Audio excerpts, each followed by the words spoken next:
দলা railway station. এই স্টেশনটি ময়মনসিংহ জেলার ত্রিশাল উপজেলায় অবস্থিত।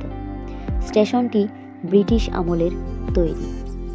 যখন এলাকায় সড়ক পথে তেমন যাতায়াতের ভালো ব্যবস্থা ছিল না, নৌপথ বা রেলপথে যাতায়াত করত, ওই সময়ে এই রেলওয়ে স্টেশনটি গড়ে উঠেছিল। দলা রেলওয়ে স্টেশন ঐতিহাসিক যাত্রাবিরতির স্থান, যা মূলত গ্রামীণ যাতায়াত ও পণ্য পরিবহনের অন্যতম কেন্দ্র হিসেবে পরিচিত ছিল। এক সময়কার অত্যন্ত ব্যস্ত এই রেলওয়ে স্টেশনে বলাকা এক্সপ্রেস ও মহুয়া এক্সপ্রেসের মতো কমিউটার ট্রেন যাত্রাবিরতি করে, যা গ্রামীণ জীবনের স্মৃতির প্রতীক।